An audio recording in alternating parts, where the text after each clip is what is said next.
রাত্রে 7 আসমান গ্রহণ করে 7 আসমান অতিক্রম করে জান্নাত জাহান্নাম দেখলেন, 7 আসমান পাড়ি দিলেন।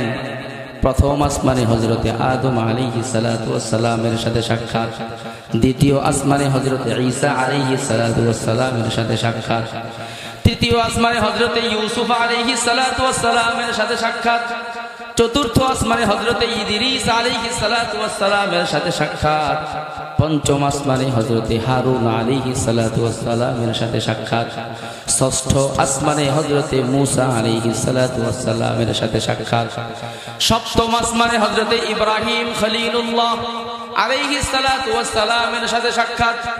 ইব্রাহিম খলিলুল্লাহ আলাইহিস সালাতু ওয়াস সালামের সাথে যখন আল্লাহর রাসূলের সাক্ষাৎ হলো, আল্লাহর রাসূল বললেন, আমি দেখলাম আমার আর আপনার জাতির পিতা কে? কে? আগে মানুষ আরেকটা বলতো, কি কোন? আমার আর আপনার জাতির পিতা কে? মুসলিম জাতির পিতা কে? আল্লাহ বললেন, মিল্লাতা আবিকুম ইব্রাহিম হুয়া সাম্মাকুমুল মুসলিমিন।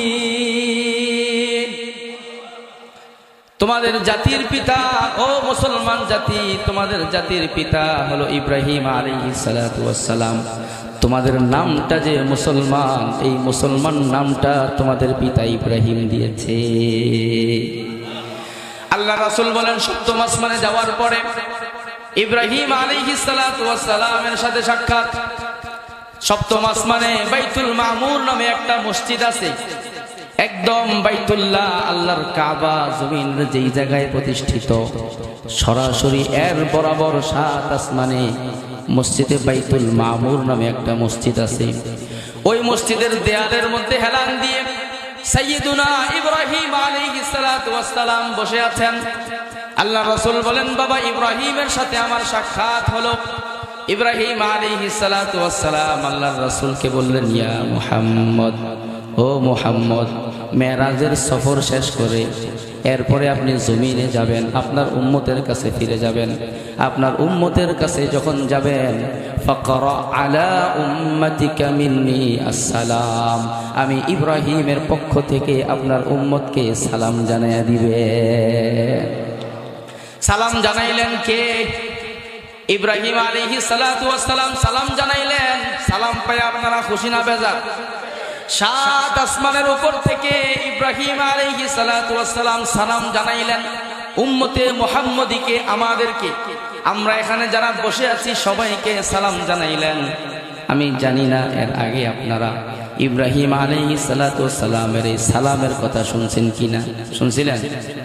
যদি শুনে থাকেন তো আলহামদুলিল্লাহ, আর যদি প্রথমবার শুনে থাকেন সালামের জবাব দেওয়ার দরকার আছে না নাই? তো সালামের জবাব কেমনে দিবেন? হাদিসে পাকের মধ্যে আসছে, কোন নবী যদি নাম আসে, কোন নবীর পক্ষ থেকে যদি সালাম আসে, সালামের জবাব দেওয়ার পদ্ধতি হইল ওয়া আলাইহি ওয়া আলা নবিয়িনা আলাইহিস সালাতু ওয়াস সালাম। আমার সাথে সাথে বলেন, ওয়া আলাইহি ওয়া আলা নবিয়িনা আলাইহিস সালাতু ওয়াস সালাম। ইব্রাহিম আলাইহিস সালাতু ওয়াস সালাম আমাদেরকে সালাম দিলেন, আমরা সালামের জবাব দিলাম। সুবহানাল্লাহ। ইব্রাহিম আলাইহিস সালাতু ওয়াস সালাম সালাম দেওয়ার পরে বললেন, ইয়া মুহাম্মদ, ও নবী, দুনিয়াতে যাওয়ার পরে আপনার উম্মতের সাথে যখন সাক্ষাৎ হবে, আপনার উম্মতকে আমি ইব্রাহিমের পক্ষ থেকে একটা মেসেজ দিয়ে দিবেন। মেসেজটা হলো, তাদেরকে গিয়ে বলবেন, ইন্নাল জান্নাতা তাইয়্যিবাতুত তুরবা ওয়া আযবাতুল মা। তাদের কি গিয়ে বলবেন, আল্লাহ আপনার উম্মতের জন্য যে জান্নাত তৈরি করে রেখেছেন, ওই জান্নাতের জমিন বড় উর্বর। জান্নাতের জমিন অনেক উর্বর। আমরা যারা ফসল করি, কৃষিকাজ করি, কৃষিকাজ করার জন্য আগে জমিন খুঁজে বের করি কোন জমিনটা বেশি উর্বর। কি বলেন, ঠিক কিনা? জমিন তালাশ করি, যেই জমিনের মধ্যে ফসল ভালো হয় ওখানেই বীজ ঢালি। কি বলেন? আগে উর্বর জমিন তালাশ করি। ইব্রাহিম আলাইহিস সালাতু ওয়াস সালাম বললেন, আপনার উম্মতকে গিয়ে বলবেন, আল্লাহ রাব্বুল আলামিন আপনার উম্মতের জন্য যে জান্নাত তৈরি করে রেখেছেন, ওই জান্নাতের জমিন বড় উর্বর, বীজ বপন করার সঙ্গে সঙ্গে গাছ হয়ে যায়, উম্মতকে গিয়ে বলবেন আযবাতুল মা, ওই জান্নাতের পানি অনেক মিষ্ট। ওয়া ইন্নাহা লাকিআন, কিন্তু জান্নাতের জমিনটা খালি, জান্নাতের ময়দানটা খালি, ওখানের মধ্যে কোনো গাছ নাই। আপনারা কি বলেন, আল্লাহ আমাদেরকে জান্নাত দিবেন, এরপরে আমাদের জান্নাতের জমিনটা খালি থাকুক, এটা কি আমরা চাই? জান্নাতের জমিনটা বাগানের দ্বারা, ফলমূলের গাছ দ্বারা পরিপূর্ণ হোক, সবাই তো চাই। কি বলেন? ইব্রাহিম আলাইহিস সালাতু ওয়াস সালাম বললেন, আপনার উম্মতকে গিয়ে বলবেন জান্নাতের জমিনটা খালি। আপনার উম্মত যেন দুনিয়ায় থাকা অবস্থায় জান্নাতের জমিনের মধ্যে গাছ লাগায়, চারা লাগায়, চারা না লাগাইয়া যেন দুনিয়া থেকে না আসে। জান্নাতের জমিনের মধ্যে দুনিয়ায় থাকা অবস্থায় যে যত চারা লাগাবে, জান্নাতে যাওয়ার পরে সে তত ফল খেতে পারবে।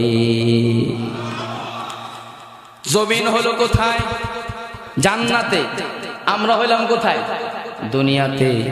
এখন এই জান্নাতের জমিনের মধ্যে চারা লাগাবো জান্নাতে যাওয়ার পরে না আগে? ওখানে গিয়া লাগাইতে পারবেন চারা? জান্নাতে যাওয়ার আগেই জমিনে থাকা অবস্থায় আল্লাহ রাসূল সাল্লাল্লাহু আলাইহি ওয়াসাল্লাম বললেন, আদ-দুনিয়া মাযরাআতুল আখিরাত, দুনিয়াটা হলো আখিরাতের কৃষি কাজ করার জায়গা। এখানে যে যত বেশি বীজ বপন করবে, যে যত বেশি চারা লাগাবে, জান্নাতের মধ্যে তার গাছের সংখ্যা তত বেশি হবে।